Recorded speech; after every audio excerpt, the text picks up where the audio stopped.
그럼 먼저 그 입시 문제에 대해서 우리 처음 말씀을 꺼내는 분은 아무래도 좀 연구를 하신 연구위원이신 그 김희삼 박사님부터 먼저 좀 말씀을 좀 부탁드려볼까요? 어떻습니까?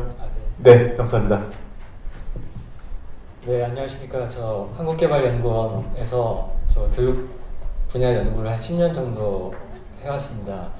근데 제가 2012년에는 저희 후배 박사하고 같이 입시 제도에 관련된 정책 연구를 했었습니다. 그래서 좀 민감한 부분도 있고 해가지고 저희가 조금 조심스러운 것도 있었는데요. 근데 저희가 연구를 하면서 많은 분들을 만나봤는데 좀 공통적으로 느낀 소감이 있었습니다. 그래서 어떤 것이냐면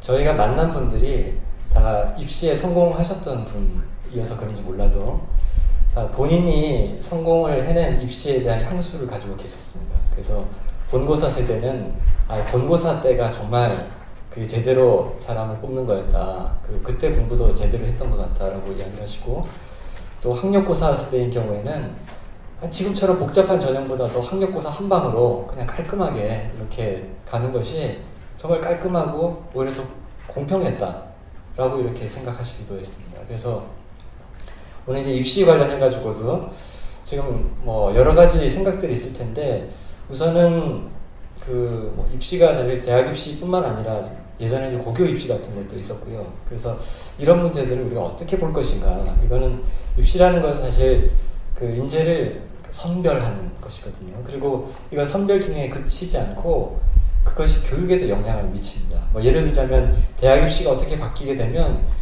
그게 고등학교, 중학교, 초등학교까지 쭉 이제 쥐고 흔들게 되는 것이죠. 그래서 입시만큼 이렇게 민감한 주제도 없고 사람들이 교육개혁에 대한 피로감을 가장 많이 느끼게 되는 것도 이 잦은 대학 입시의 변화 때문에 그런 것 같고, 또 최근에는 입시 전형이 너무 복잡해져가지고 정보 전쟁이다.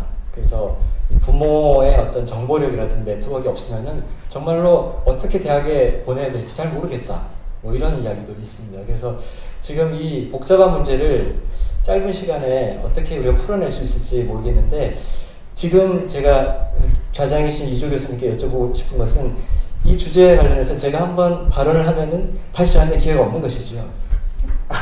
그러면 제가 조금 시간이라도 말씀을 드리도록 하겠습니다.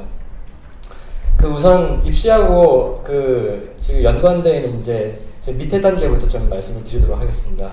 그러니까 이제 고교 입시 부활 이야기가 나왔었는데요. 고교 입시 부활은 지금까지 우리가 70년대부터 유지해왔던, 그러나 사실상 좀 형해화됐다고 볼 수 있는 어떤 고교 평준화, 이것을 좀 이제는 뭐 이걸로 안 되겠다, 뭐 이런 이제 문제의식이 있는 것 같습니다. 그래서 저도 상당 부분 공감을 하고요. 근데 이제 평준화는 두 가지 특성을 가지고 있는데, 첫 번째는 무시험 전형이고요. 두 번째는 투입의 균등화, 그리고 사실 교육과정의 획일화, 이 두 가지입니다. 그러니까 무시험 전형과 획일적 교육과정이라고 볼 수가 있는데, 그런데 사람들의 인식은, 그리고 여론조사를 해봐도 지금 우리에게 문제가 되는 것은 무시험 전형도 있겠지만 사실 획일적 교육과정이 더 있는 것 같습니다. 그래서 지금 이 시간, 지금 뭐 한 3시 조금 안 됐는데요. 지금 이 시간에도 많은 학생들이 교실에서 자고 있습니다. 도대체 아이들의 수준이라든지 흥미라든지 관심이라든지 진로계획과는 무관한 획일적인 교육과정이 각 수업 시간마다 정말로 공급자 중심적으로 이렇게 제공이 되고 있다는 것이거든요. 그래서 이것을 개혁하지 않으면 도대체 왜 이렇게 인터넷 강의라든지 이런 게 넘쳐나는 시대에 그렇게 아이들을 교실에 불러 모았냐, 학교가 불러 모았냐, 이 질문에 학교는 대답을 할 수가 없습니다. 그래서 홍콩 같은 경우가 뭐 우리처럼 입시 경쟁도 치열했고 인구 700만인데 대학이 8개밖에 없어서 한 4분의 1 정도 고등학생만 대학에 갈 수가 있거든요. 그리고 거기도 보면은 뭐 유교문화권에서 부모들 교육을 강하고 또 주입식 교육 해왔습니다. 근데 이래가지고 미래가 없다고 생각해서 사실 2000년부터 교육개혁을, 특히 초중등 교육개혁을 일관되게 추진하고 있는데, 그 방향성은 사실 다양한 교육과정을 통해서 다양한 성공 경로를 만들어야 된다는 것입니다. 그래서 애들을 적어도 학교에서 재워서는 안 된다는 거죠. 그래서 홍콩에 있는 고등학교에 가봤더니 거기는 오전에만 기초 공통 과목 수업을 하고 우리처럼 뭐 국영수 같은 것이죠. 그리고 약간의 수준차가 있기 때문에 조금 잘하는 아이들만 특별반 운영도 하고 있었습니다. 그리고 오후 시간은 모두 다 선택 과목입니다. 아이들의 흥미와 진로계획에 맞춰가지고 하는 것이죠. 그래서 직업교육이 필요한 아이들은 그 시간에 직업교육을 받습니다. 또 내가 대학 가서 뭘 전공하려고 하는지에 따라서 그걸 더 많이 하기 때문에 우리처럼 사실 외고 같은 것이 따로 있는 것이 아니라 오후에 외국어 수업을 많이 들으면 그냥 외국어 고등학교 다니는 셈인 것이죠. 이렇게 운영을 하고 있습니다. 그래서 제가 생각할 때는 이런 교육과정의 다양화, 그러니까 수평적 다양화이고요. 또 그리고 어떻게 보면 고교 다양화라기보다는 학교 내에 있어서 교육과정의 다양화 개별화라고 볼 수가 있을 것 같습니다. 그래서 이런 방식으로 바꾸는 것이 적어도 이제 교육의 적절성 문제에 대한 답을 줄 수 있는 길이라는 생각이 들고요. 그리고 입시 전형 관련해 가지고는 특히 이제 없어졌던 시험을 부활하는 데는 상당히 많은 유불리를 따지는 사람들도 있고 여러 가지 지금 저희 교육이 갖고 있는 또 위기 중에 하나가 효율성 위기, 그 다음에 또 형평성의 위기라고 할 수 있습니다. 근데 두 가지가 사실 굉장히 밀접하게 연관이 되어 있습니다. 왜냐하면 지금 어떤 아이들이 특목고에 가고 또 어떤 아이들이 좋은 대학에 가는지를 보면 2000년대 들어가지고 굉장히 그것이 계층적인 어떤 쏠림 현상들이 심해졌다는 것을 볼 수가 있고요. 그리고 또 2000년대 이후에 교육이 경제성장에 기여하는 기여도, 즉 교육 생산성이 추세적으로 저하하는 것을 볼 수가 있습니다. 그래서 과연 우리가 또 겉보기 인적 자본에 속아서 말하는 치장술 같은 것이죠. 스펙 이런 것들도 또 거기에 해당될 수 있는 것이고, 그리고 수능이라는 것이 과연 아이들의 잠재력을 우리가 가려낼 수 있는 변별력을 가진 시험인가, 여기에도 또 우리가 문제제기를 할 수가 있어요. 그래서 아까 이제 수능 폐지 이런 이야기도 나왔던 것 같습니다. 그러면 우리가 이런 것들을 고려할 때 어떻게 학생들을 갖다가 뽑아야 할 것인가? 이거는 굉장히 방법론적으로 아주 지혜를 모아야 되고 정교한 설계가 필요하고 국민적인 합의가 필요한 문제이기 때문에 제가 여기서 전 생각은 있지만 말씀을 드리면 좀 길게 말씀드리면 모르겠지만 짧게 말씀드리면 구멍이 있다고 생각하실 것 같습니다. 그래서 조금 토론이 이어지면은 제가 거기서 다시 말씀드리도록 하고요. 그래서 제가 지금 좀 강조해 드린 것은 우리가 입시 문제를 생각할 때는 입시에 앞서서 교육과정을 먼저 생각해야 된다는 이 말씀 먼저 드리겠습니다. 감사합니다. 네. 다음으로 우리 사실 교육 문제를 교육계 내부에서만 들여다보면 좀 한계가 있는 것 같습니다. 오히려 교육 밖에서 이렇게 보시는 분들의 시각이 훨씬 더 날카롭고 또 문제를 근본적으로 제기하실 수 있다고 보고요. 그런 면에서 최근에 많은 역할을 해주고 계시는 우리 윤정현 전 장관님께 마이크를 옮기겠습니다. 네. 네, 안녕하세요. 제가 어느 날 갑자기 교육 문제에 인볼브돼서 지금 이 문제를 열심히 하고 있습니다. 지금 시점에서 생각해보면 저는 정말 그렇게 생각합니다. 우리 사회가 당면하고 있는 정치, 사회, 경제, 문화 모든 부분에 있어서 그 근저에는 교육이 자리하고 있다고 얘기할 수밖에 없습니다. 예를 들면 지금 현재 예류 국회에서 일어나고 있는 모습을 보십시오. 이 대한민국 국회를 어떻게 할고 이런 게 하나의 화두가 되고 있습니다. 그 근저를 들여다보면 이 소속원들이 학교 때부터 어떤 교육을 어떻게 받아왔는지 분명히 관계가 있습니다. 최근에 여러분 기억하실 것입니다만 일본의 쓰나미가 습격한 후쿠야마 원전 해일 때 일본이 얼마나 세계의 주목을 받았습니까? 그 사고가 난 걸 보고 이미 글로벌 마켓에서 일본의 원전에 문제가 있다는 얘기를 중간중간에 지적을 해왔었어요. 그럼에도 불구하고 일본이 그 부분을 경쟁을 하지 않은 측면이 있습니다. 근데 사고가 터지잖아요. 그래서 해외에서 그랬습니다. 일본은 겉으로 과대포장된 측면이 있었구나. 그래서 굉장히 비판적인 시선을 받았었어요. 그런데 나중에 그 사고가 난 후에 그것을 수속해가는 과정에서 일본 국민들이 보여준 슬픔과 아픔을 자제하는 모습, 그 어려운데도 그 배고픔과 아픔도 참고 질서정연하게 가게 앞에 줄 서서 기다리는 부분. 예를 들면 이런 거 하나 있습니다. 어느 텐트에 10명의 이재민이 모였는데 라면이 8개밖에 도착을 안 했어요. 라면이 2개가 모자랍니다. 어떻게 했겠습니까? 라면 2개가 추가로 도착할 때까지 15시간을 기다렸습니다. 아무도 먹지 않고 기다렸습니다. 여기 이제 한국 사람을 한번 대비를 한번 해보십시다. 어떻게 했습니까? 나중에 그 사물을 처리해가는 과정을 보면서 이 아시아 쪽에 대해서 상당히 비판적인 시각이 있는 것으로 알려진 영국의 피네셜 타임스에서 어떻게 평가하는지 압니까? 일본 사람과 일본 국민들이 이 재난을 수습의 가능을 보면서 아직도 인류의 정신이 진화하고 있는 모습을 본다. 최고의 극찬이었습니다. 자, 이런 부분 한번 비교를 해봅시다. 우리 이 가슴 아픈 세월호 사건 수습 과정하고 한번 비교를 한번 해보십시다. 자, 여기가 어디에 원인이 있습니까? 제가 보기에는 그렇습니다. 제일 먼저 교육을 제대로 못 받았기 때문에. 그래서 제가 얘기하고 싶은 것은 입시제도에 왜 이 얘기를 하냐. 입시제도가 굉장히 영향을 미치거든요.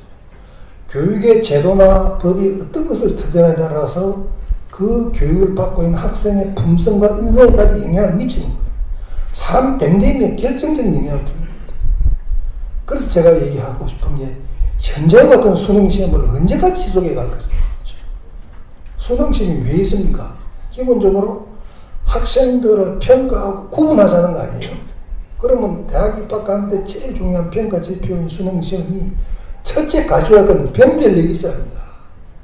변별력이 없으면 시험을 왜 봐요? 그 고생하면서. 우선 수능은 변별력이 없다는 건 누구나 아는 얘기 아닙니까? 너무 변별력이 없으니까 물수능이라고 그랬다가 올해는 좀 어렵게 되니까 불수능이라고 그러죠. 수능만 갖고 되지를 않으니까 대학 입학시험이 얼마나 복잡합니까? 지금 대학 입학시험 그 미로가 된 대학 입학시험 정보를 넣기 위해서 얼마 전에 14,000명의 학부모들이 수능시험 끝나고 모였다고 그러죠. 이 어느 10장, 20장의 대학 입시 원서를 들고 그것을 컨설팅 해주는 컨설턴트들이 하나의 직업이 되고 있습니다. 그래서 우스갯말로 말합니다. 요새 일자리가 많이 부족하니까 수능시험하고 대학 입학시험을 복잡하게 만들어가지고 그거 컨설팅 해주는 하는 새로운 직업을 등장하도록 기여하고 있는 거 아니에요. 저한테 누워서 그래서 박장대소를 했습니다. 자, 일본을 제가 다시 돌아갑니다. 우리가 배울 게 있지 않습니까? 일본은 학교에 들어가면 물론 기본적으로 우리가 이건 이해합니다. 교육이라는 것이 학교에서만 가르쳐 나가야죠. 밥상머리, 부모 밥상머리부터 시작해서 가정에서부터 교육이 일어나야 합니다. 그러나 오랜 동안 학교에서 더 중요해요. 그리고 사회에 나가서 국가에서 교육을 받아야 되죠. 일본은 예를 들면 제가 주목합니다. 소위 메이와쿠 문화입니다. 애가 집 밖을 나가면 부모가 자식한테 첫 번째 하는 얘기가 남한테 베끼지 마라. 메이와쿠 가케로 나라입니까? 일본말로. 그것이 가정에서부터 학교에 가서도 절대로 남한테 베끼지면 안 돼. 그러니까 어떻게 됩니까? 사회 질서가 서고 공동체 이동으로서 역할을 분명히 하게 되고 예절과 질서가 서질 않습니까? 우리하고 한번 비교해 보십시오. 우리나라의 유치원, 초, 중고등학교 갔을 때 우리가 배우는 교육의 이념이라고 할까요? 어떤 이런 정신이 있습니까? 저는 학교에서 뭘 가르치는지 모르겠어요. 오로지 전부 입시 기계화가 요즘 유치원서부터 그런 거 아니에요. 미국을 한번 가봅시다. 미국은 어떻습니까? 미국은 준법 정신 아니에요. 미국에서는 법 지키지 않고는 안 되는 것이죠. 가정에서부터 초중 대학에까지 미국에서 사는 사람은 미국 법을 지켜야 한다. 철저하죠. 그러니까 가장 쉬운 예가 폴리스 라인 쳐놓고 폴리스 라인 넘어가면 가짜수 치료. 이게 법을 지켜야 해요. 그럼 뭔가 교육 철학이 있어야 되죠. 그 우리나라는 지금 여기 아까 우리 그 신대표께서 설명하신 교육기본법 2조에 보면 홍익인간의 정신을 바탕으로 매일 쭉 해놨어요. 근데 기본은 그렇습니다. 딱 요약하면 공자도 맹자 선생님도 말씀하셨어요. 교육이 무엇입니까? 군자가 되고자 하는 사람이 갖춰야 할 도덕리를 뭡니까? 딱 두 가지예요. 첫째 능력, 둘째 품성이라고 했어요. 그것이 오늘날에도 그대로 이어집니다. 첫째 능력이라는 게 뭐냐? 사람이 사회에 나가서 독자적으로 경제생활을 영위해 갈 수 있는 그러면서 자기 삶을 스스로 영위할 수 있는 능력을 키우자. 그것이 학문의 주입, 배움 이런 걸 통해서 내가 내 나름대로 전문성을 키우는 것이죠. 그에 맞지 않게 품성에 도약합니다. 우리 교육 기본표에서 써놨죠. 품성에 도약하는 게 뭡니까? 책상을 같이 놓고 공부하는 사람이 나하고 같이 있는 사람이 동문수학이 옛날에 동문수학은 보통 일이 아니잖아요. 거기까지 못 간다 하더라도 나 옆에 있는 친구와 벗이 나에게 어떤 존재이며 나한테 지금 가르치는 선생님은 무엇이냐, 나를 학교에 보내준 부모는 무엇이냐, 이런 걸 가르쳐야 되는 것이죠. 사람이 태어나서 어떤 도리를 다해야 되고 어떻게 신경을 지켜야 되고 사회에 나가서 사회 공동체 일원으로서 어떤 책무를 다해야 되고 국가에 대해서 어떤 역할을 해야 되고 사람을 만드는 거거든요. 그래서 공자 말씀합니다. 두 가지 다 못 갖추면 어떻게 되고? 그건 당연히 품성이 앞서야 한다. 자, 우리 지금 교육이 이런 면에서 성공하고 있냐? 저는 양쪽 다 100% 실패하고 있다고 보거든요. 특히 저희는 경제를 굉장히 오래 경제 쪽에서 일해온 사람으로서 한 나라의 진짜 자원 동원 측면에서 보면 이건 대한민국 교육은 앞으로 정말 큰일이에요. 큰일. 정말 이렇게 가서 앞으로 나라가 어떻게 되겠네요. 여기에 결정적으로 기여하는 입시제도입니다. 지금 대학까지 아무런 걸림돌 없이 서로서로 체크를 해볼 수 없는 기회 없이 대학까지 가다 보니까 모든 사람이 가는 게 대학인 줄 알아요. 입시제도가 잘못되어 있기 때문에. 그래서 저는 제 얘기가 옳다는 얘기만 아닙니다. 제 얘기가 많은 문제가 있어요. 저는 화두를 던지는 것입니다. 지금 정부가 4대 계획을 하겠다고 그러면서 교육계획이 들어가 있는데 교육교육을 어떻게 한다는 얘기입니까? 해가 다 가는데 지금 아무런 방향이 제시 안 됩니다. 그래서 우리 신 대표를 중심으로 한 우리 바사연에서 이 부분에 대해서 우리가 화두를 던지고 있습니다. 그래서 이거를 중심으로 논의를 해서 정말 우리가 올바른 교육계획 방향을 차지하지 않냐. 계획에는 물론 고통이 따릅니다. 그러나 우리가 계속 이런 목표를 내면서 그럼 수능 폐지하면 어떻게 할 것이냐? 수능 폐지. 우리 정가병 총장님 와 계십니다만 윤세가 너 맘대로 뽑아라. 너 맘대로 좋은 학생. 시험을 보든 제대로 뽑든 말이야. 왜 대학 시험 특히 사립학교는 사학은 왜 자유를 주면 안 되는 얘기예요. 그래서 제가 시간을 너무 많이 지나갑니다. 여기까지 하겠습니다. 예, 뭐 굉장히 근본적인 문제 제기 또 아주 날카로운 분석을 해주셨습니다. 지금 사실 그 토크 콘서트이기 때문에요. 조금 플로어하고 이렇게 좀 이렇게 상호작용하는 게 굉장히 좋을 것 같습니다. 마침 우리 대구 우동기 교육감님이 나와 계시거든요.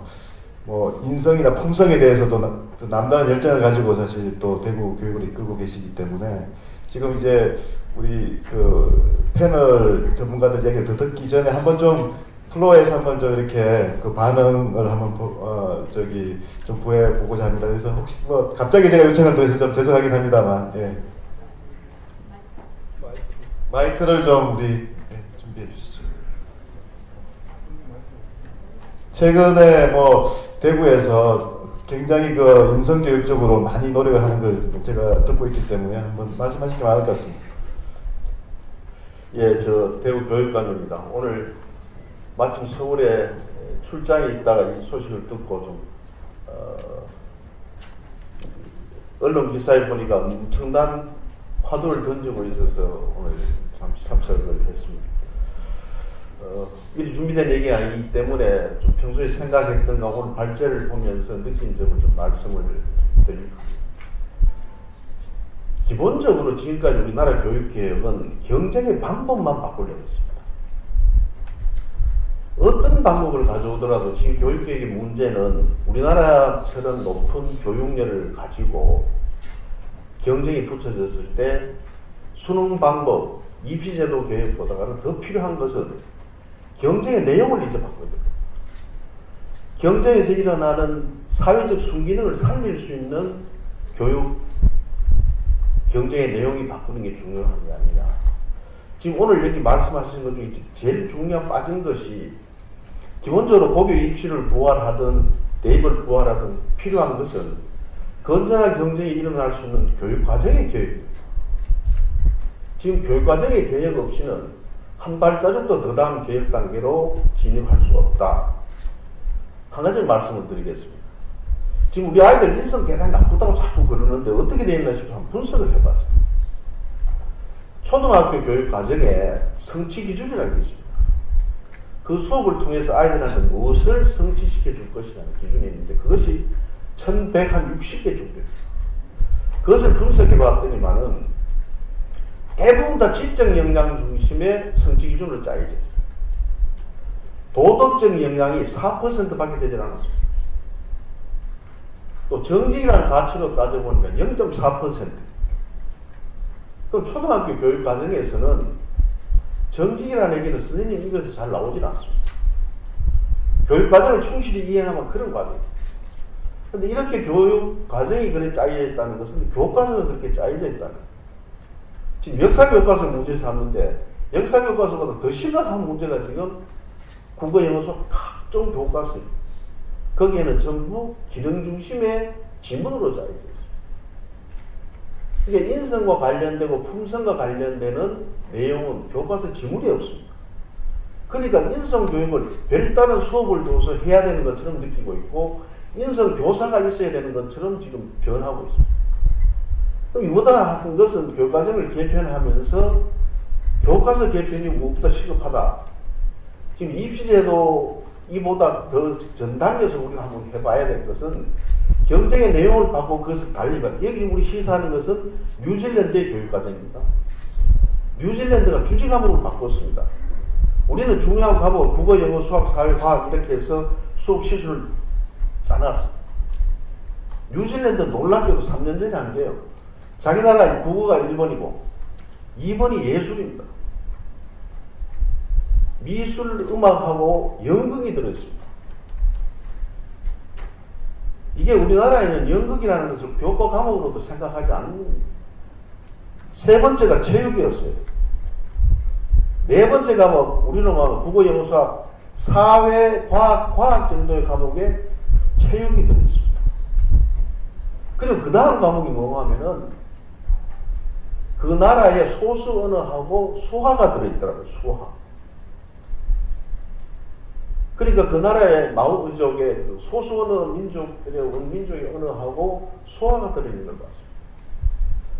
자, 이렇게 가지 않으면 지금처럼 예를 들어 대학 입시를 각 대학별로 자유롭게 옛날처럼 연세대학, 서울대가 뽑고 고교 입시를 부활한다 했을 때 지금까지 지적 역량 중심의 경쟁은 이거는 아이들 죽여버려요. 거기 어떻게 인성을 우리가 찾아볼 수 있겠다. 그래서 경쟁 내용을 우선 바꾸는 그런 교육계획이 한번 일어났으면 좋겠다. 경쟁의 방법은 더 이상 무의미하다고 생각합니다. 수능을 바꾸고 본고사를 부활하고 대학에 자주적이 한다 이런 것보다가 더 중요한 것은 우리가 교육과정의 근본적인 계획을 통한 경쟁의 내용을 바꾸는 쪽으로 교육계획이 이루어지는 것이 바람직하지 않겠나 이렇게 생각합니다. 죄송합니다. 네. 이게 갑자기 부탁드렸는데 아주 논리 설명하기 때문에 좋은 말씀 주셨습니다. 그러면 우리 패널로 다시 돌아왔어요. 정성희 논술위원님 준비되어 있으니까 워낙 날카로운 아주 그 논술로 유명하신 분이시고요. 또 학부모 입장에서도 좋은 글도 많이 쓰신 분입니다. 부탁드리겠습니다.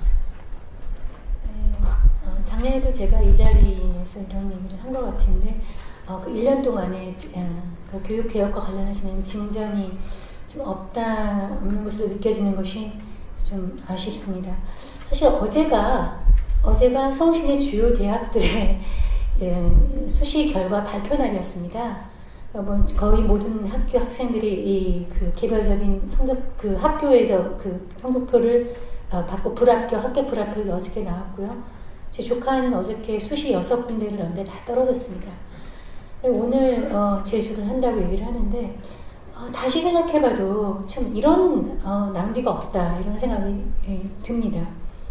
지금 오늘 이제 수학시험 능력의 수능시험 얘기를 좀 먼저 하고 싶은데 사실 제가 그 대학에서 좀 특강을 조금 다니는데요. 소위 말하는 좋은 대학도 있고 중간급의 대학도 있고 지방대학도 다닙니다. 근데 지방 대학이나 이렇게 좀 명문대학이 아닌 대학들의 특강을 했을 때 제가 너무 가슴이 아파요. 이 학생들이 가지고 있는 이 열패감과 열등식과 이 패배감을 어떻게 설명할 수가 없어서 그 어떤 그 기운이 저를 한 달 정도는 사로잡고 있어요. 근데 그 아이들이 공부를 못하냐? 그렇지 않습니다. 그냥 수능 시험에 한 끗 잘못해서 그 학교로 온 거거든요. 평생 그런 열등감을 주고 살아갑니다. 그 지금의 그 어떤 수능 시험이 실수 안 하기 경쟁이나 그날의 컨디션 테스트로 변화가 돼서 한 끗 차이로 다른 학교를 가게 돼서 그 마음을 가지고 살아야 한다는 걸 보면서 이거는 좀 아니다. 수능심의 비중을 줄여서 고교 교육을 좀 정상화하는 식으로 가고 대학에 선발 자율권을 줘야 된다 하는 건 아마 모든 사람들이 동의를 하실 걸로 믿습니다. 사실은 저도 교육기사를 오랫동안 써왔지만 우리나라 교육부는 교육부가 아니고 입시관리부입니다. 매년 바뀌는 것도 입시를 관리하는 정책을 내놓는 것이지 국가의 100년 대의를 내놓는 적이 없고요. 또 수능시험 날짜에는 비행기가 씁니다. 비행기가 쓰는 게 아니라 그 시간에는 못 다니게 할 정도로 온 나라가 이렇게 멈췄었는데 전 세계에 그런 나라는 없습니다. 수능시험 당일 하루에 이렇게 아이들 인생이 갈라진 건 너무나 잔인하다고 생각이 듭니다. 그래서 지금 얘기한 대로 고교 교육을 정상화하면서 대학 교육까지 연결하는 방법은 대학들한테 수능의 비중을 줄이고 자격시험하고 대학들이 알아서 학생을 뽑든 물구나무 서기를 하든 대입복귀를 하든 선발권을 돌려주는 것이 가장 나은 방법이라고 생각을 합니다. 또 한 가지는 이제 우리 교육이 바닥이라고 생각하는데 사실 위기는 기회거든요. 저는 왜 지금 요즘이 아까는 기회라고 생각을 하냐면은 명문대를 나와봤자 취업이 안 돼요. 명문대의 신화가 깨지고 있습니다. 서울대를 나와도 뭐 원서를 100군데 썼다 이런 게 흔히 볼 수 있습니다. 그렇다면은 과거와 같은 명문대의 프레임으로 학생들을 지도하고 했던 학부모들도 이제는 의식의 전환을 해야 되거든요. 그 기회가 왔습니다. 그 기회가 왔기 때문에 지금은 어떤 직업과 직업과 사회에 대한 그 프레임이 크게 변하고 소위 말해서 판이 흔들리고 있는 이런 시점에서는 교육이나 대학을 바라보는 학부모의 관점도 달라지는 이런 시기를 놓쳐서는 안 된다고 생각합니다. 지금 우리 우동기 교육감님께서도 옛날에 인터뷰를 한 적이 있는데 참 인성교육에 관심 많으세요. 근데 교육과정 얘기를 하셨는데 개혁에 대해서는 그거보다 더 중요한 것이 하나 있다고 마지막으로 말씀드리겠습니다. 사실은 뭐 여기 너무나 잘 아시지만 교육의 질은 교사의 질을 넘어서지 못한다는 것은 오래된 근원입니다. 지금 뭐 교과서를 국정하느냐 아니냐, 지금은 문이과를 통합한다 이렇게 하면서 정부가 그 개혁안을 내내고 있습니다. 그런데 저는 맨날 그 생각을 해요. 교과서를 문이과를 통합해서 뭐 통합사회를 만들고 통합과목을 만들고 선택과목을 만들던 가르치는 교사가 똑같은데 그 교사가 옛날 사범대에서 똑같은 교육을 받고서 나와서 같은 프레임으로 가는데 과연 바뀔까? 교과서가 뭐 국정화돼서 국정교과서를 가르치든 또 다양한 교과서를 가르치든 그 가르치는 교사가 달라지지 않았는데 무엇이 달라질까 이런 생각이 듭니다. 그래서 오늘 여러 가지 그 제도에 대한 개혁이 나와 있지만 학생들을 직접 가르치는 교사에 대한 질을 업그레이드 시킬 수 있는 뭐 교사에서 뭐 예를 들어서 평가제를 한다거나 채찍을 준다는 것이 다가 아니고 교사 뭐 좀 이따 기회가 있을지 모르겠지만 우선 우리 교육을 이념의 포로에서 해방을 시키면서 교사들의 질을 높일 수 있는 그런 방안이 함께 나와야 된다고 생각합니다. 네, 감사합니다. 이 수능을 자격고사하고 또 대학의 선발권을 대폭 강화하는 신명무 대표님이 주장을 뭐 전적으로 지원하는 말씀을 주셨고요. 또 한편으로 그 현장에서는 앞에서 우동기 교육감님 말씀하신 교육과정이나 교과서의 문제도 중요하지만 또 교사의 질도 중요하다는 점에 대해서도 강조를 하셨습니다. 오늘 우리 패널에 또 한 분의 비중 있는 여성 언론선이 나와 계십니다. 우리 김영희 논설위원님께 또 마이크를 넘기겠습니다. 네. 안녕하세요. 저 한겨레 신문 지금 사회 에디터, 이른바 에디터의 사회부장을 맡고 있는 김영희입니다. 사실은 잘 이렇게 사연에 대해서 제가 이전부터 알고 있었던 건 아니고 이번에 참석을 하면서 여러 가지 공부를 하게 된 것도 있고요. 그리고 오늘 앞에서 얘기하신 분들이 사실 제가 생각했던 것들 많이 얘기해 주셔서 길게 얘기하진 않겠지만, 일단은 전제부터 저는 제 큰애 얘기부터 할게요. 큰애가 지금 대학교를 가고 근데 자기가 하고 싶은 거를 하겠다고 그냥 반수를 하겠다 그래서 맘대로 하라 그래서 뭐 시험을 쳤는지 안 쳤는지도 잘 제가 모를 정도로 두고 있는데, 근데 제가 관심이 없는 건 아니에요. 저도 부모니까 욕심은 있잖아요. 근데 고1 때 남편이랑 진지하게 얘기를 해봤어요. 그러니까 쉽게 말해 저희 표현으로 견적을 뽑아봤는데, 예를 들어서 뭐 서울에 조금 상위권 대학을 보내려면 적어도 각 과목별로 뭐 한 달에 얼마를 투자해서 얘가 계속 다니게 우리가 서포트를 하고 매니지먼트를 해야 되는데 이게 가능한가 했는데 일단 저희가 불가능하고 하고 싶은 마음도 없었고, 그리고 그게 보기에 일단 성공 확률도 별로 높아 보이지도 않은 거예요. 그 시간이 너무 아깝고 애한테도 자기가 하고 싶은 게 있으면 두는 게 낫겠다 해서 저희는 사실은 고1 때 약간 적어도 중2 때부터 성적 관리를 해야 되는데 고1 때 이제 그 판단을 하고 이제 자기한테 맡겼는데, 그럼에도 불구하고 이제 저희가 말로는 학벌이 없어져야 되고 그냥 학교가 차별하면 안 되고 이러지만, 이렇게 말하는 저도 되게 모순된 감정이 있어요. 그러면서도 그래도 지가 좀 공부를 알아서 잘하면 얼마나 좋을까 이런 생각도 들고, 내가 만약에 얘가 30살까지 계속 직장도 못 구해서 자기 하고 싶은 것만 하고 있다고 비정규직으로 있으면 내가 이거를 다 서포트를 해주면서 그래 너 잘 살고 있다라고 자신 있게 말해줄 수 있을까, 그런 고민을 항상 합니다. 그게 제가 이렇게 길게 말씀드린 건 하여튼 이 교육은 우리가 원론이나 뭐 이상을 얘기하기 전에 앞서서 되게 사람들 개개인의 열망과 이 모순적인 그런 감정들이 있는 거라서 쉽게 너의 능력은 이거니까 이렇게 가는 게 좋아. 뭐 아니면 이런 판단을 내리기가 참 어렵다라는 문제를 제가 이제 교육도 담당을 하니까 사회에서 그런 생각을 들고 굉장히 조심스럽게 우리가 뭐 크게 진보의 의견, 뭐 보수의 의견 이런 걸 떠나서 어떻게 하면 좀 사람들 의식이 자기 고민들이 반영되고 있다고 느끼게 할까라는 게 가장 큰 고민인 것 같고요. 여기서 제안하신 것들이 아마 잘 아시겠지만 저희 신문의 평소 주장이랑은 좀 결이 다른 내용들도 많습니다. 많은데 저는 한 가지 다행인 거는 어쨌든 우리가 현상 이대로는 안 된다라는 현상 진단에 대해서들은 다 같이 동감을 한다는 거라면 거기서부터 출발점이라고 생각을 하고요. 그런 점에서 저는 오늘 입시 관련해서 수능 폐지랑 고교 입시 부분만 간단히 말씀드리면, 저는 수능 폐지라는 거는 이제 우리가 한 수능 자격고사 얘기가 한 10년 전부터 나왔던 것 같아요. 이제 수능이 변별력도 없고 이런 너무 일점에 매달리는 거에 대해서 그런 거는 다 동의를 하는데, 그게 이제 대학 자율로 간다라고 했을 때도 저는 우리가 입시체제 변화를 보면 결국은 이제 국가가 공통 관리를 할 것이냐, 대학의 자율하냐, 이걸 가지고 계속 핑퐁을 해온 거잖아요. 그동안 몇십 년 동안. 그랬는데, 대학에게 맡겼을 때, 뭐 본고사를 하거나 이랬을 때 분명히 문제점이 있기 때문에 바뀌었는데, 그럼 지금 자율권을 준다고 했을 때 그 문제점이 다 클리어가 됐느냐, 그런 공감은 아직 안 됐다고 생각해요. 그래서, 수능을 자격고사를 하더라도 저는 전제는 결국은 공교육을 정상화시켜서 공교육의 뭐 내신이든 뭐 학생부든 뭐 이런 반영 비율을 높여야 되는 문제죠. 근데 이제 그러려면 내신이 신뢰감을 가져야 되는데, 다들 아시지만 저도 해보니까 그렇더라고요. 무슨 이번 체육 시간에 이번 학기에 뜀틀로 시험을 본다 그러면 학교 앞 학원에서 뜀틀을 가르쳐요.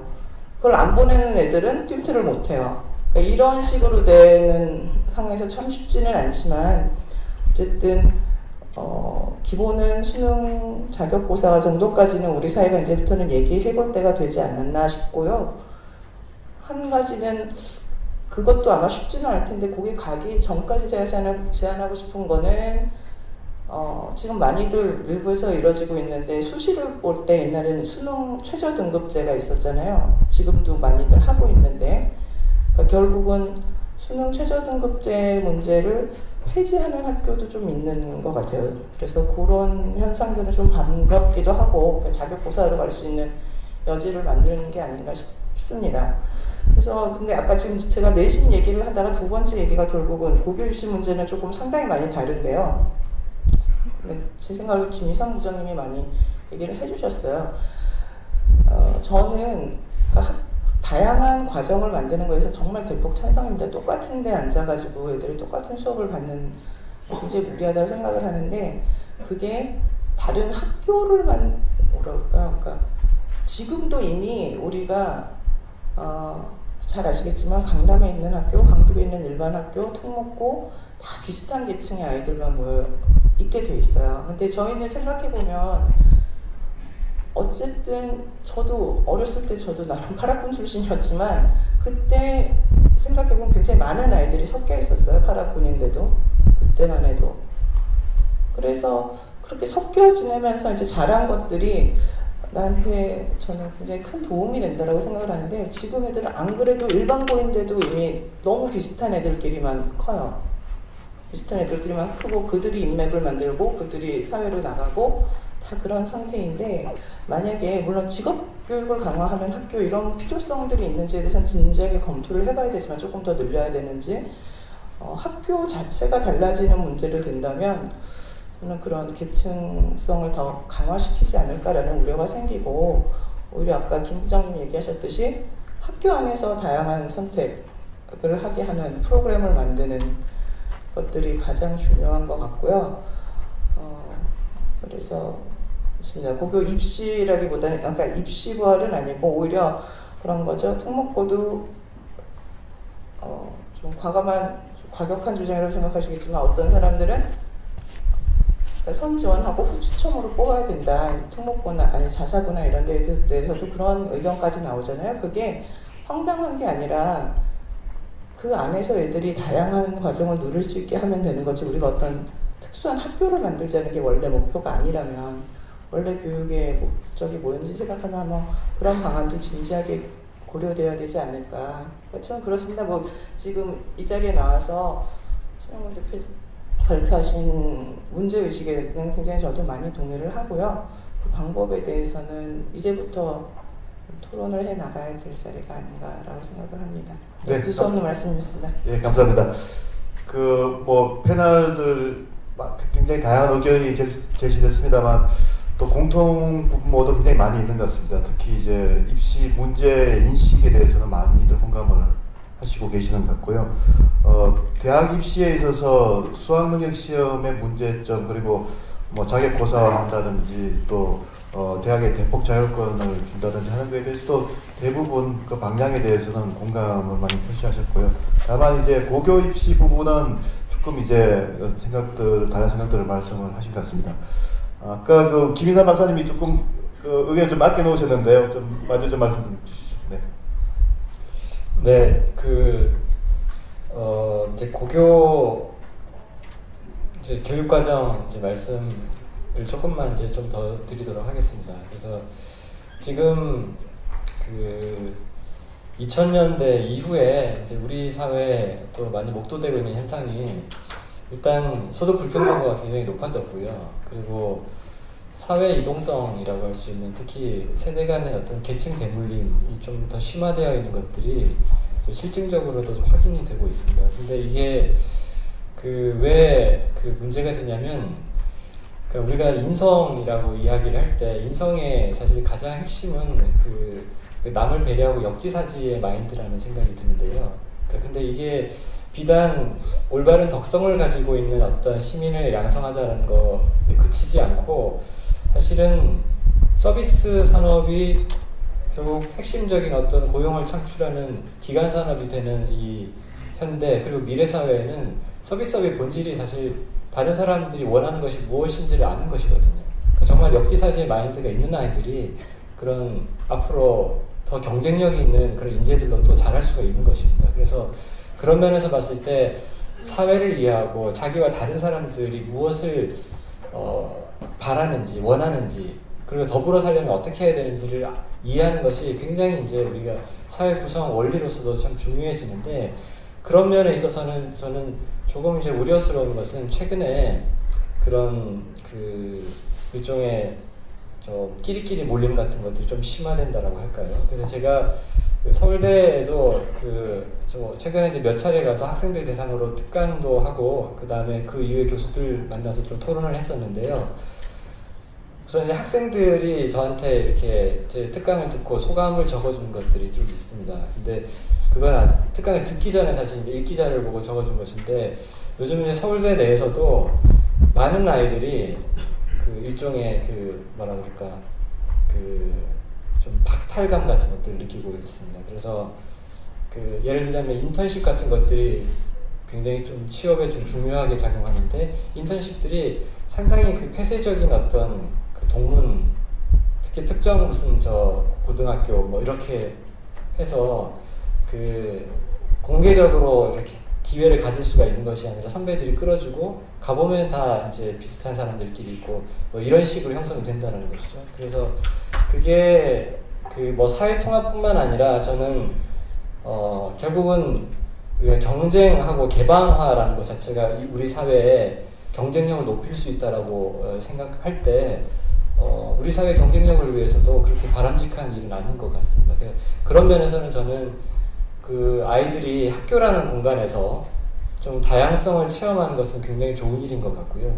그런 의미에서 사실 그 같은 학교 내에 이렇게 정말 공부 열심히 해가지고 인류대 갈 애도 있고, 그 다음에 또 그렇지 않고 다른 거 하는 아이들도 있고, 또 직업교육을 받는 애들은 학교에서 다 그게 공급이 불가능하면은 주변에 있는 훈련기관 가가지고 위탁교육을 받고 거기서 학점 인정을 받아서 오고, 그리고 조금 이어서 말씀드리면 제가 아까 홍콩 말씀을 드렸는데, 홍콩 같은 경우에는 그러니까 경쟁의 방법뿐만 아니라 내용도 중요하다는 말씀에 저는 굉장히 동감을 합니다. 그래서 애들이 무엇을 가지고, 그러니까 입시라는 것 자체가 사실 미래 인재에 필요한 어떤 역량을 기르도록 하는 그런 그 역할을 해야 되는데, 애들이 굉장히 한심한 공부를 하고 있는 거예요. 어떻게 보면 지금 이제 수능이라는 시험 자체도 그렇고요. 그래서 홍콩은 일단 그 선다형 시험을 다 없앴습니다.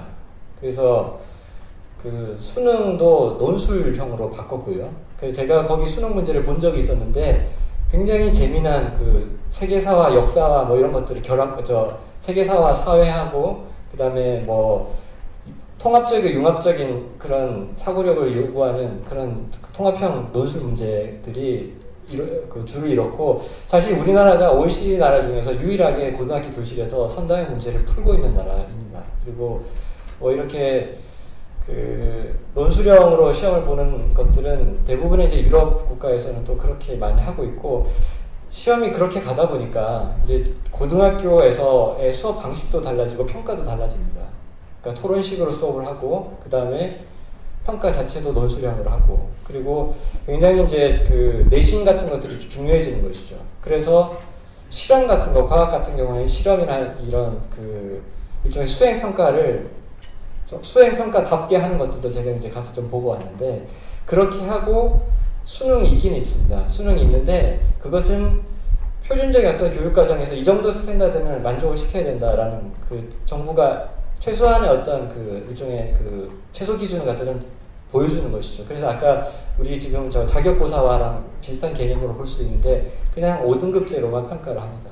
그리고 대학이 그런 5등급제 수능 점수하고 그 수능 점수에는 가령 이제 그 아이들의 선택 과목들이 굉장히 다르기 때문에 우리처럼 한 줄을 세우는 것 자체가 사실 좀 불가능한 측면이 있어요.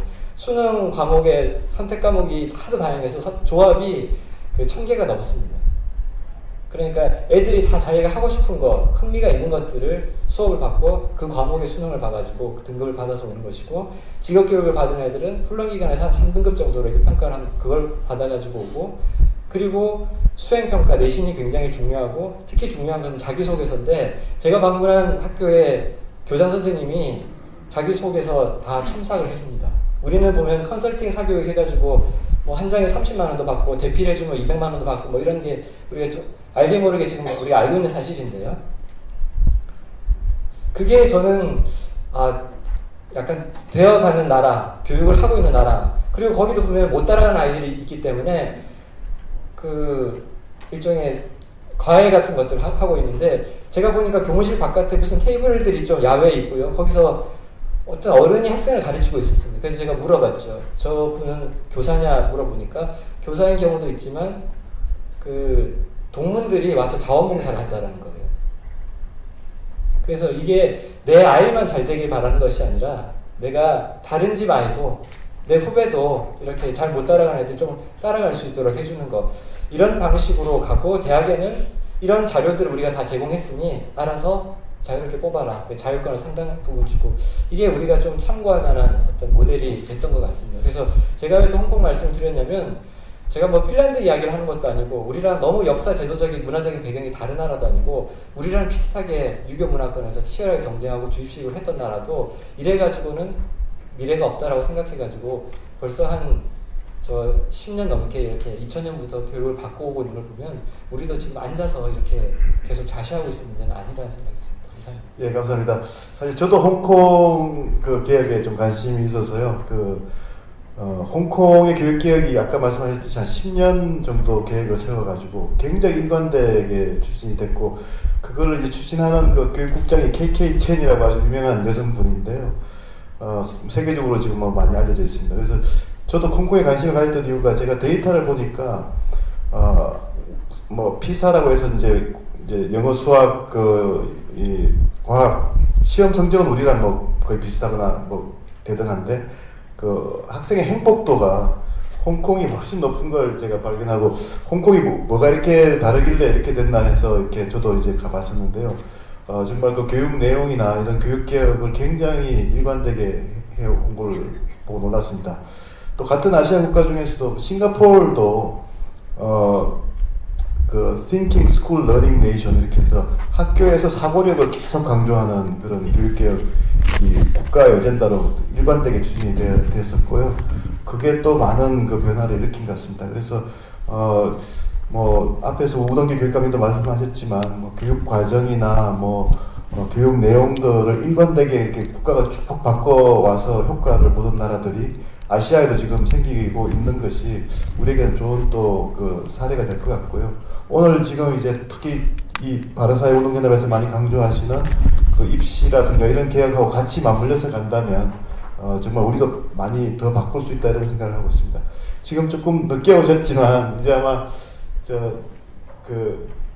이 주제에 대해서 아마 들으셨을 텐데요. 워낙 전문가시라서 바로 한 말씀 좀 들을 수 있을 것 같습니다. 우리 그 이승호 교수님 마이크로 옮기겠습니다.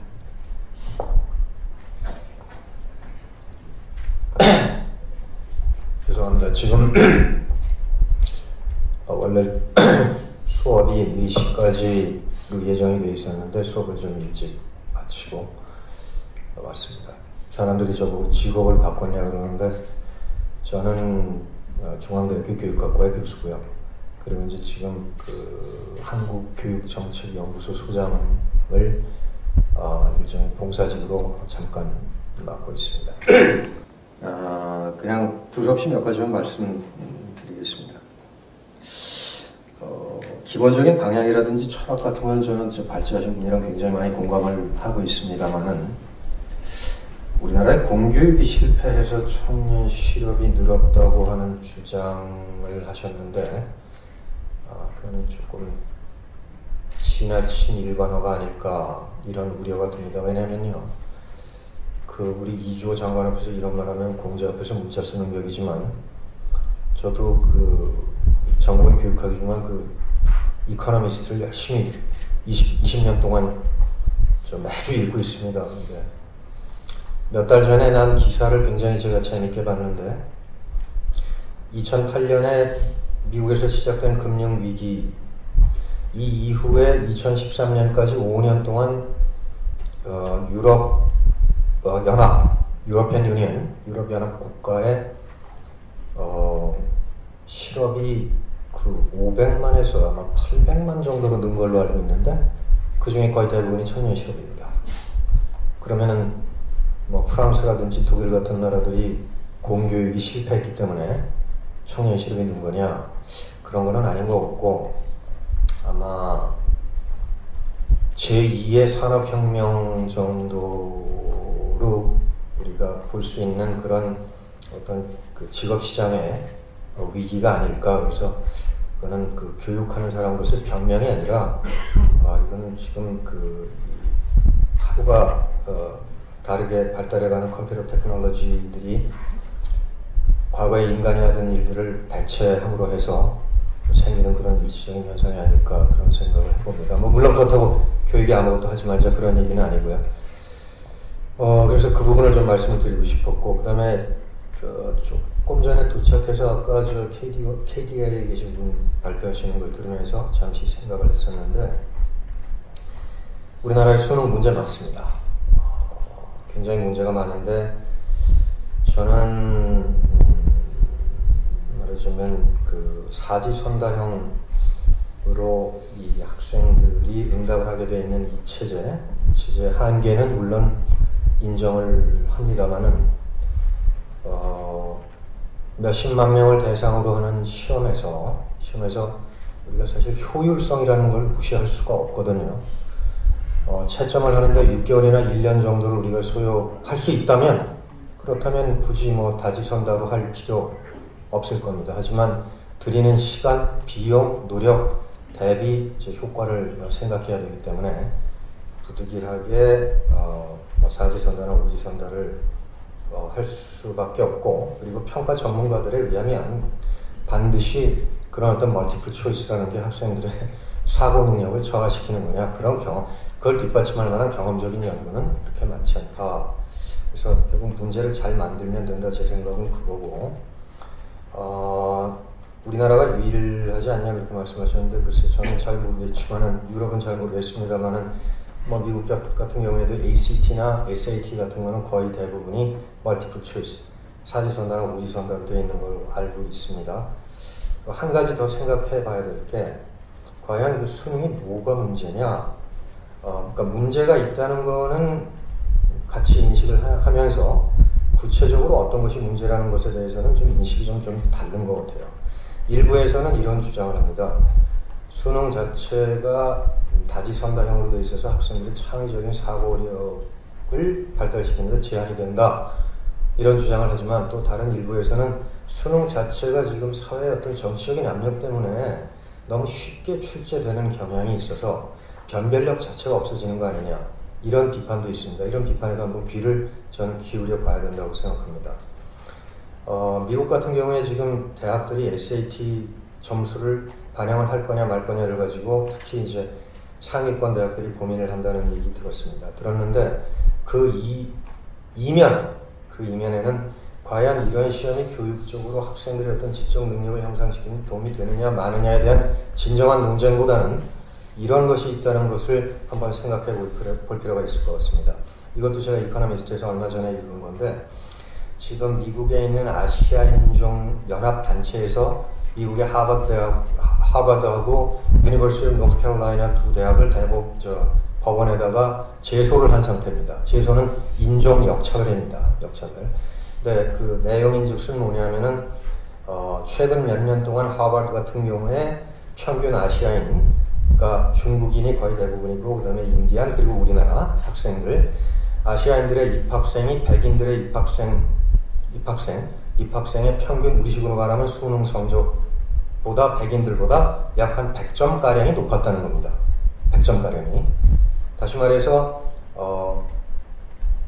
백인들은 아시아인들보다 100점을 덜 받아도 하버드에 선발될 가능성이 있는데, 아시아인들은 백인들보다 100점을 더 받아야지만 백인들과 비슷하게 선발될까 말까 하다. 그런 이유 때문에 지금 법원에다가 제소를 해놓은 상태라는데, 결과는 어떻게 나오는지는 모르겠습니다만은, 이제 제가 주장하고 싶은 것은 어떤 의미에서는 창의적인 사고, 비판적인 사고를 제한하고 뭐 어쩌고 하는 그런 문제점을 가지고 있다고 지적되는 시험임에도 불구하고, 어떤 의미에서는 상당히 공정한 그런 어떤 선발의 그러니까 그걸로만 선발하자는 얘기는 아니지만 공정한 선발의 하나의 그 도구로 활용될 수도 있는 거 아닌가. 우리가 그런 점은 좀 염두에 둘 필요가 있는 것 같아요. 아울러서 이 말씀을 꼭 드리고 싶은데, 이거는 저기 우리 이주호 장관님이 계시던 말씀이 아니라 옛날부터 일관되게 주장해온 건데, 직업 교육을 강화하는 것은 굉장히 지금 시의 적절한 그런 교육의 어떤 방향이나 흐름이 아니겠는가, 그렇게 생각합니다. 전 세계적으로 통계를 봤더니 만 18세에서 만 25세까지의 인구 중에 대학생이 제일 많은 나라가 한국입니다. 그렇다고 뭐 한국이 경제적인 강대국입니까? 아니면 뭐 문화적으로 다른 나라보다 앞서 있습니까? 저는 그렇게 생각하지 않습니다. 말하자면 교육에 대한 지나친 어떤 인플레이션이라는 거죠. 근데 이것을 물론 국가가 혹은 정부가 인위적으로 통제를 할 수는 없겠습니다만은 최소한도 어떤 방향은 좀 제시해 줘야 될 필요가 있지 않나. 제가 알기로 우리나라 다음으로 대학을 많이 가는 나라가 일본과 미국이라고 알고 있는데 이 두 나라들이 아마 학령 인구 중에 대학 진학률이 50% 약간 넘는 걸로 알고 있습니다. 지금 우리나라 같은 경우에는 학령 인구 중에 대학 진학률이 거의 2년제까지 합치면 거의 90%를 넘고요. 4년제만 하더라도 거의 80%에 육박하고 있습니다.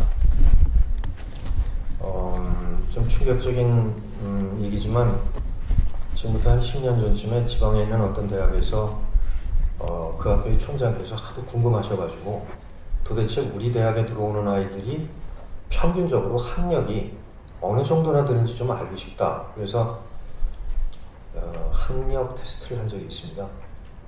그런데 거론 안 하겠습니다. 대학 이름은.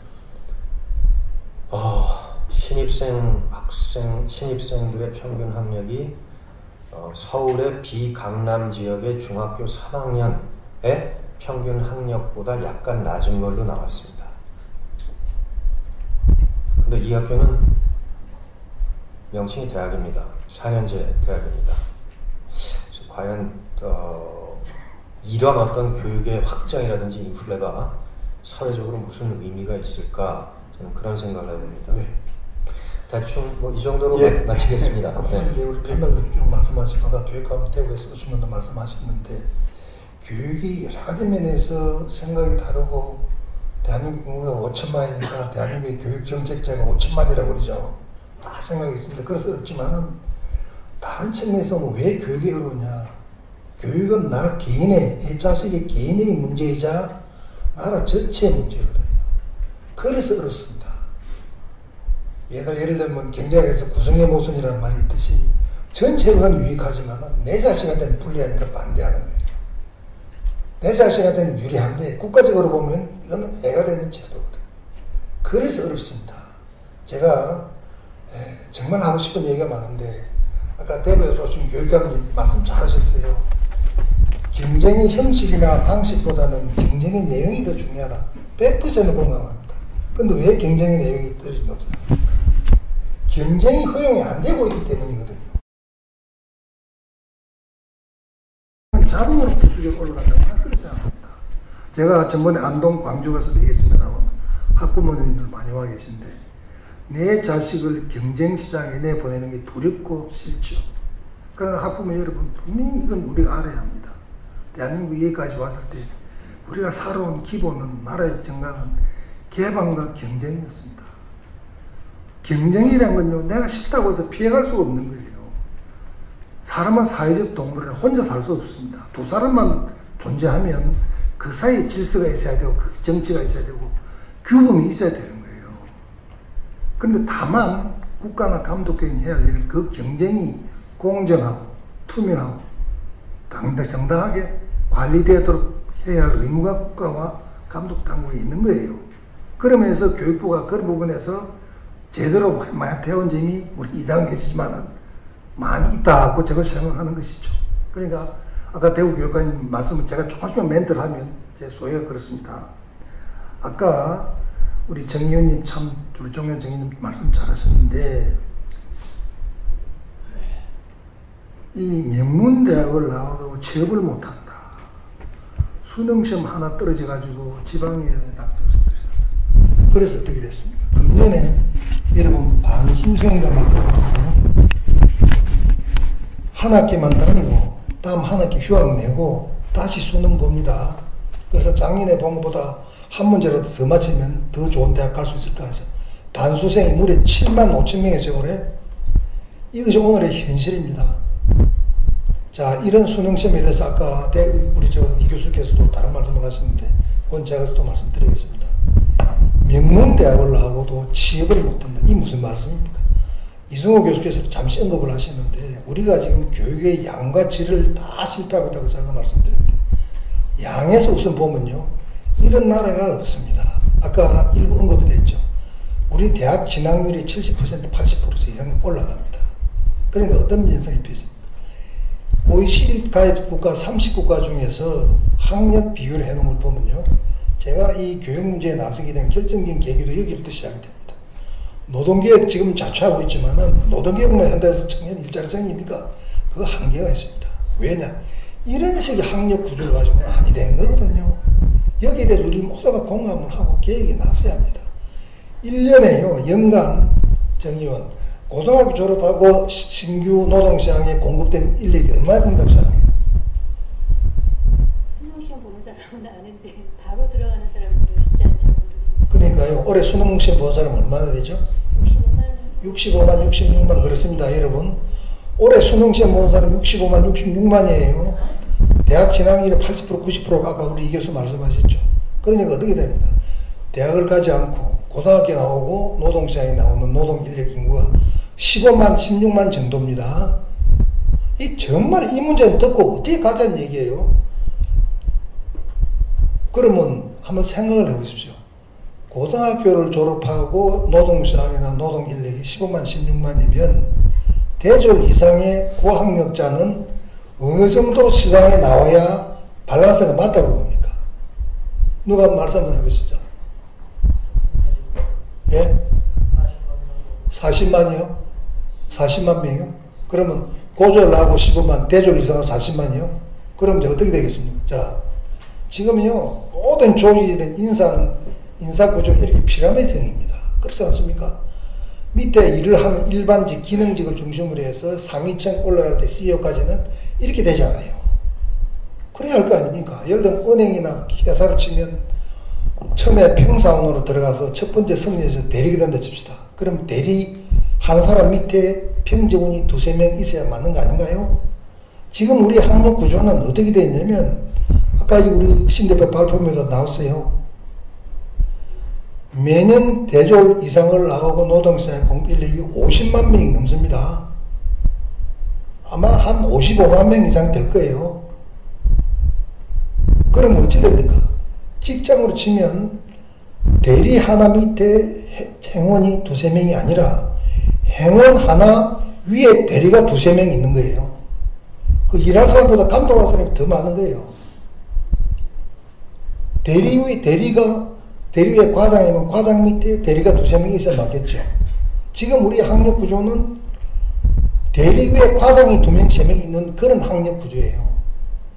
이런 학력 구조를 가지고 우리 사회가 어떻게 투영되냐. 중소기업이나 중소기업 공단 가보세요. 옛날에는 경영상 애로가 뭡니까 이러면 대부분이 자금난 기술난 얘기였어요. 지금은 거의 90% 이상이 사람 먹고 해서 인력난입니다. 왜 그렇습니까? 중소기업에서는 기술 배운 고등학교 졸업생 정도면 우리 회사에 맞는 거예요. 근데 그게 없으니까 어떻게 충원합니까? 해외에서 들어오는 산업 인력, 그 외국인으로 지금 안 쓰면 내가 난리가 났죠. 자, 이걸 어떻게 배분하는지 아십니까? 국내 실업자 문제를 고려해야 되니까 매년 코타를 제한합니다. 그러니까 각 지역에 가면 고용센터라는 게 있어요. 그 고용센터에서 그 인력을 배분합니다.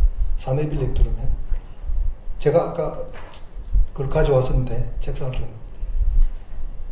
고용센터에서 그 산업인력을 중소기업에 배분한 날 아침에는 지금도 어젯밤부터 와서 텐트를 치고 중소기업 사장들이 잠을 잡니다. 왜냐?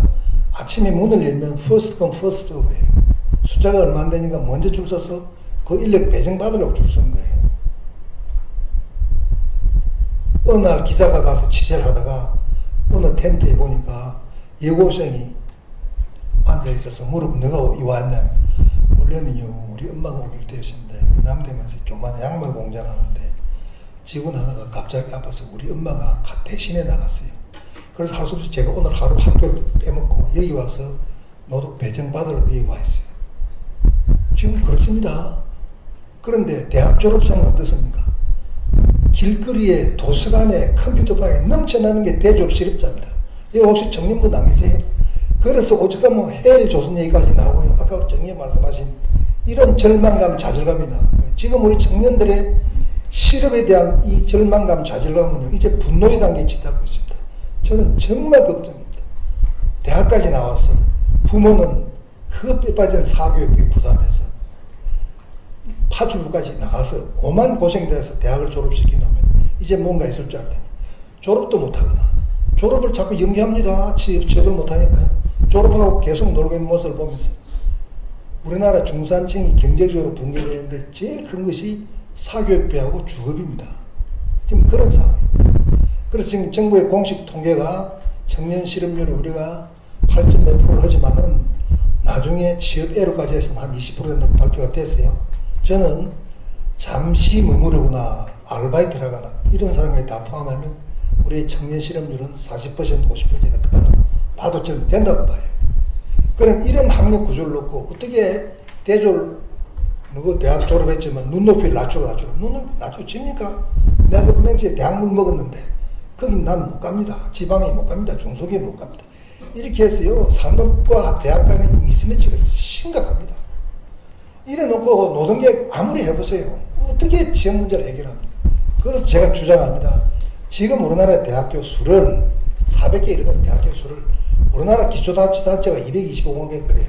한 분에 대학이 2개씩 있는 셈입니다. 이런 과잉 학력을 어떻게 할까? 이게 언제 만들었냐? 1995년 531 이명헌 상임위원이 주도했던 그 당시 교육계획에서 과외 전단 명문으로 대입 자율화하고 입시 정원 없어 대학 정원 자율화하고 대학 설립 준칙주의 만들어서 등록만 하면 요금만 내면 그 대학 400개인가 이런 대학 이거 제가 보면 대폭 줄여야 됩니다. 그러려면 지금 국회가 있는 이 우리 오늘 신도에 포함한 이 법 빨리 통과시켜서 퇴출할 수 있는 길을 열어줘야 돼요. 그렇게 하고 제가 얘기하는 것입니다. 고등교육을 정말 바꿔야 됩니다. 고등교육을 바꿔서 고등학교에서 내가 대학을 갈 것인지 직업학교를 갈 것인지 그 선에서 걸러줘야 됩니다. 그래서 옹고의 지신이라 옛날 제도 좋은 건 받아들여야 합니다. 옛날 제도에 우리가 지방 가면 공업고등학교 있었고 상업고등학교 있었고 농업고등학교 있었어요. 지금도 마이스터고나 자립고 다 있지 않습니까? 이런 거 많이 만들어주고요. 고교육 실천 부활하는 것만이 공교육을 현재 상태에서 정상화시킬 수 있는 물론 고교 입시 부활에도 문제가 많은 건 저도 압니다. 그러나 모든 걸 만족시킬 수 있는 제도는 없지 않아요. 공교육을 정상화시킬 수 있는 가장 현재로서는 효과적인 법은 고교 입시를 부활하는 것이다. 그래서 고등학교에서 한번 걸어줘야 된다.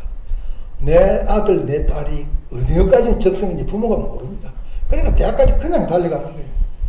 고등학교에서 한번 걸어주면 본인도 하게 되는 거예요. 제가 아까 수능시험에 대해서 사지선 나영하고 이 교수께서 언급을 하셨는데 다른 나라에서 불합화해서 아까 누가 말씀하셨는데 교육 제도 중에서 불안스럽게 많이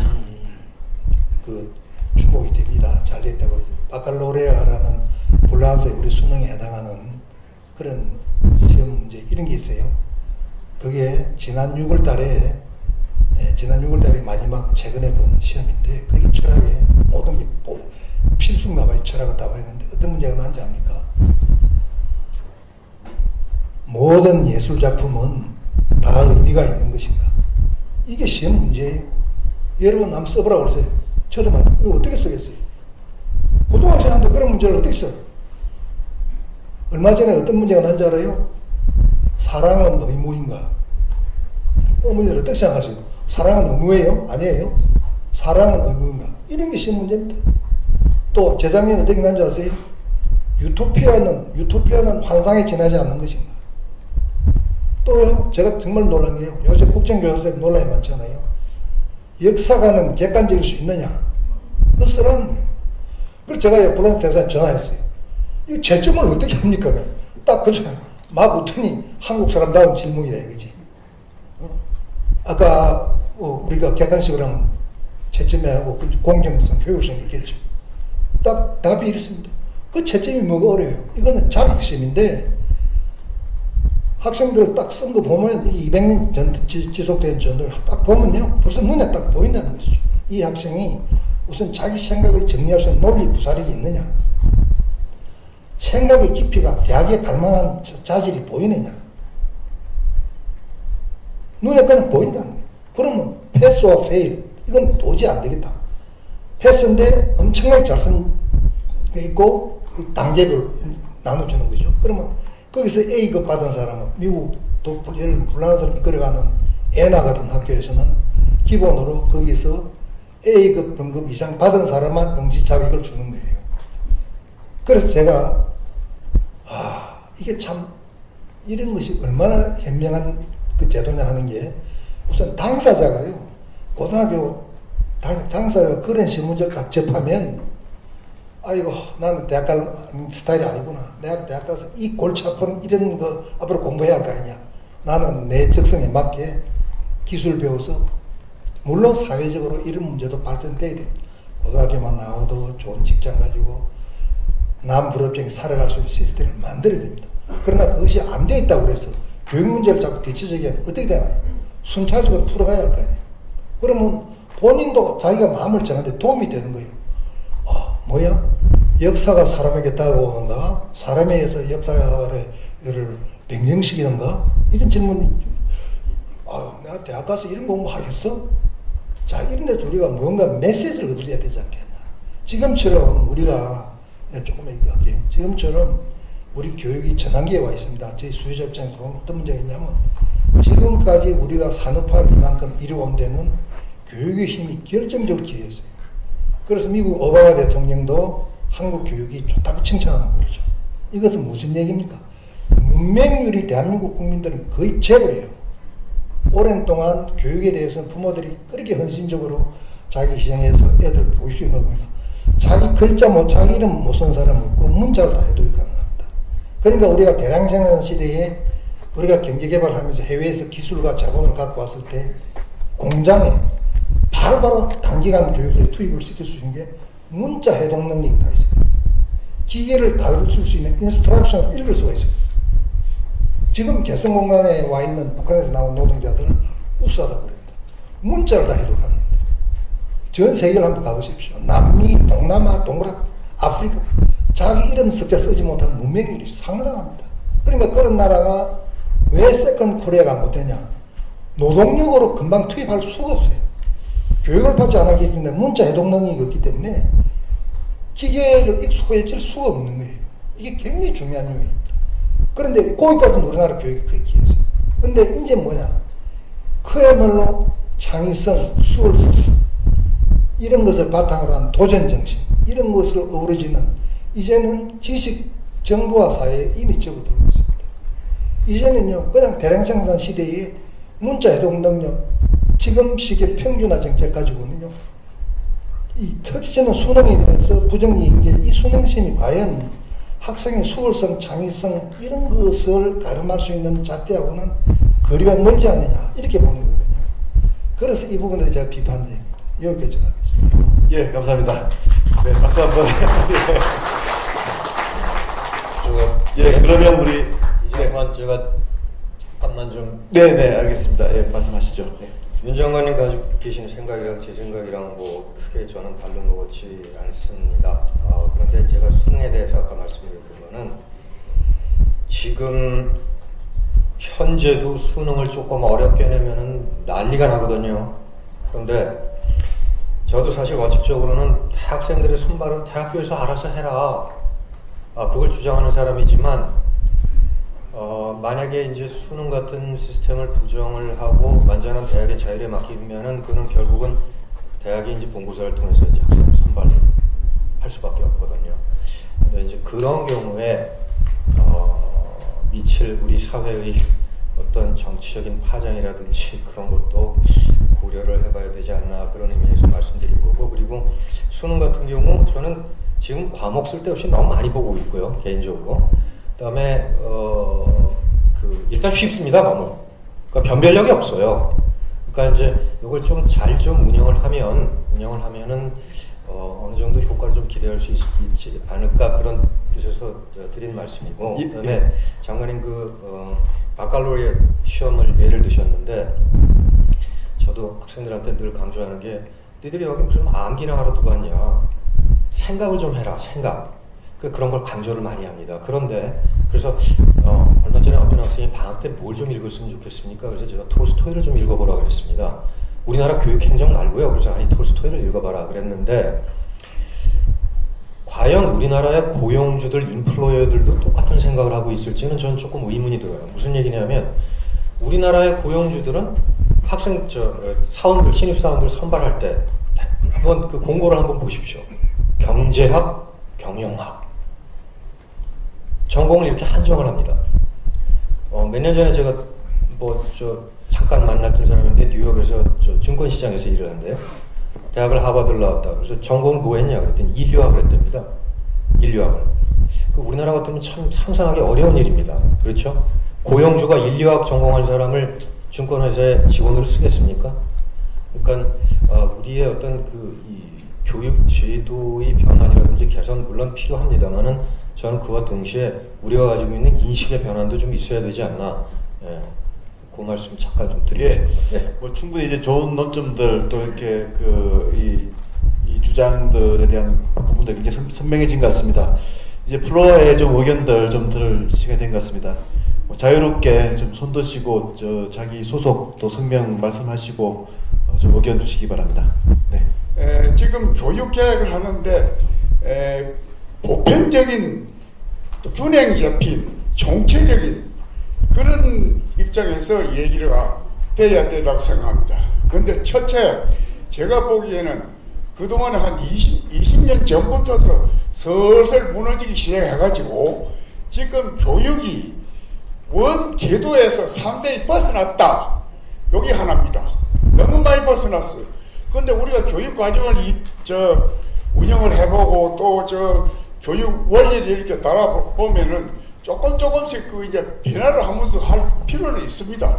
그거는 조금 하는 거지. 그렇게 기본적으로 바꿔서 자꾸 무너뜨리면 안 된다.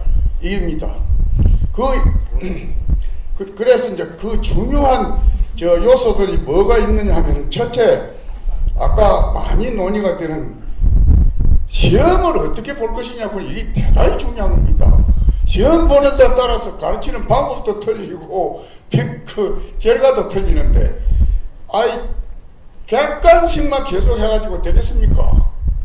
이게 판별력이 없어가지고 도저히 안 됩니다. 여기에 한 반수쯤 되시는 분은 주관식을 별로 안 해본 분도 계시라 생각하는데 이건 주관식이 더 중요합니다. 첫째 이거 고쳐야 됩니다. 그 다음에는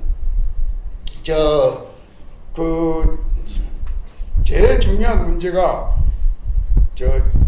지나친 개성 존중을 요새 많이들 해가지고 기본 교육을 갖다가 흐트러뜨리고 있습니다.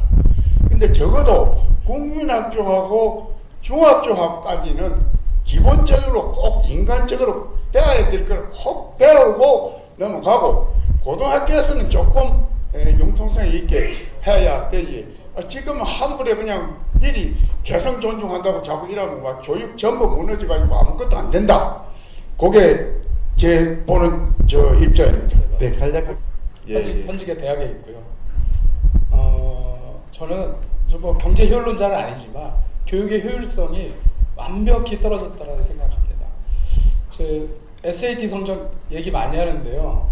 SAT 성적 제가 오지 선다형을 수십 차례 출제해봤기 때문에 결론이 났습니다. 5년 전에 미국에서 아주 유의미한 연구 성과가 한번 나온 적이 있는데요. 32년 동안 세계를 주도하는 학자들의 SAT 성적 분포도가 어디에 몰려있는가를 32년 추적 관찰해서 연구했습니다. 몇 %대였을 것 같습니까? 1%가 아닙니다. 15%입니다. 15% 학생들의 성취도 있는 학생들이 세계적 수준의 학자를 가장 많이 배출했습니다. 이유는 뭐겠습니까? 오지선다, 사지선다형으로 인간의 지적 능력을 측정한다는 것이 과학적이지 않다는 거죠. 제 역시 수십 차례 걸쳐서 출제해봤는데 결론은 동일했습니다. 자, 그러면 없애버려야 되는 건가? 그럴 수는 없는 거죠. 대학에 맡기면 되는 것이고요. 그 대학에 맡기는 것도 전제가 있습니다. 아이들은요, 지금 스카이로 일명 얘기되는 교육 호텔과 비스카이로 얘기되는 교육 과목으로 선택을 강요당하고 있습니다. 98% 학생들은 교육 과목에 가는 거죠. 여기에 아무리 교육 감옥에 투옥이 됐는데 끼를 살려라 뭐 안 되는 거죠. 근본적으로. 결국은 저는 경제가 선택의 문제 아닙니까? 또는 교육도 선택의 문제라고 생각합니다. 윤재원 소장님과 이성호 소장님이 다르지 않다고 했는데 제가 보기엔 다른 것 같습니다. 맞죠? 저 왜 사립대학에 우리 1년에 3조 5천억이나 해당하는 그 등록금을 지원해야 되죠? 저는 이해가 안 됩니다. 사립대학은 자구적 노력을 통해서 교육재정을 확보해야 됩니다. 그래서 한 지방에, 저도 국립대학에 있습니다만, 지방에 한 10개 국립대학에 교육재정을 투자하십시오. 그리고 사립대학은 마음대로, 규제가 왜 풀어옵니까? 마음대로 풀어놔서 교육재정을 확보해서 그네들의 교육청에 맞게 그 맞는 학생들을 선발하게 자율권을 주면 되는 거죠. 네. 이것을 제가 2년 전에 어느 자치단체장한테 인성에 대한 가산점을 줘라 그 얘기했더니 반응이 안 됐고 해서 제가 이런 여러 장관님이나 전문가들에게도 좋은 얘기가 되지만은 어릴 때부터 3살까지 간다는 그 교육을 집에서부터 하고 나부터 손자 자녀들 가르치면서 제도적으로 우리는 큰 경제력이 없기 때문에 돈을 많이 쓰는 것도 같습니다. 그래서 그런 것도 하려고 하는 거는 똑같은 동점이 있으면 제가 내일 모레 찾아가지고 그걸 직접 얘기할 겁니다. 그래서 여러분들 아까 좋은 얘기 많이 들었지만은 이건 우리 문제가 우리가 해결해서 다음 세대를 건전하고 대한민국의 병이 없는 새로운 사회를 이루어주시기 바랍니다. 감사합니다. 네, 감사합니다. 제가 지난 22년, 23년간 이제 동아일보하고 그 조선일보 이제 그 인터넷 신문에서 모든 정책 관련된 걸 전부 조사를 했습니다. 근데 그 결론 부분에서 몇 가지 이야기한 게 있었는데 정책 일관성이 없다는 겁니다. 수능 정책 너무 일관성이 없다. 또 너무 자주 바뀐다는 겁니다. 너무 자주 바뀐다. 심지어는 일관성으로 한 부분들이 서로 반대되는 정책이 계속 막 나오고 이렇습니다. 그러니까 결국은 죽어나는 게 이제 학부모들과 학생입니다. 그리고 어떤 정책들은 정말 교육적으로 타당하지 않은 정책들도 많이 나왔습니다. 예를 들면 뭐 1% 만점자라든가 혹은 무슨 EBS 교재 70%를 반영하라든가 이런 정책들은 사실 교육 국적으로 보면 좋지 않은 그런. 근데 그게 이제 사교육을 줄인다는 그 정치적인 이유로 인해서 나왔습니다. 그래서 혹시 관심 있는 분들은 나중에 한번 그 보시기 바라고 더 이상 말씀을 드리지 않고 말씀드리고 싶은 것은 수능이나 시험에서 입장에서 볼 때는 저는 아마 수능이 이런 말을 하고 싶습니다. Please leave me alone. 그러니까 차라리 처음부터 정부나 장관이 매번 이번 수능은 어떨 것이다 이런 정책 이야기하지 말고 그냥 평가원 전문가들에게 당신들이 가장 중요한 게 뭐냐 일관성 있게만 해라. 왜냐하면 처음에 대학 수학 능력 시험이 처음에 나올 때 그 정의가 뭐냐면 대학에서 수학할 수 있는 고차적인 능력을 평가한다라고 되어 있습니다. 근데 지금은 EBS 교재 암기 시험으로 바뀌었거든요. 그래서 그냥 leave me alone. 그리고 전문가들에게 일관성 있게만 해라. 그러면은 아까 말한 몇 개의 입시 그것도 없어집니다. 컨설팅 돈. 왜냐하면은 같은 성적이 나오니까 예년에 비춰봤을 때 얘는 이 성적이면 어디로 가겠다 하는 것도 나오고 그 다음에 이 수능 시험을 가지고 자기 꼬시에 쓸 것이냐 그걸 갖고 시험을 것이냐 그거는 그 다음 문제입니다. 시험 자체에 대해서만 제가 말씀을 드리는데 좀 정부에서 전문가들에게 맡겨놓고 일관성 있는 시험만 해라. 이거 하나만 이야기하지 매번 쉽게 하다 보니까 또 어렵게 되고 이러는데 네. 일관성 그 다음에 바뀌지 예, 감사합니다.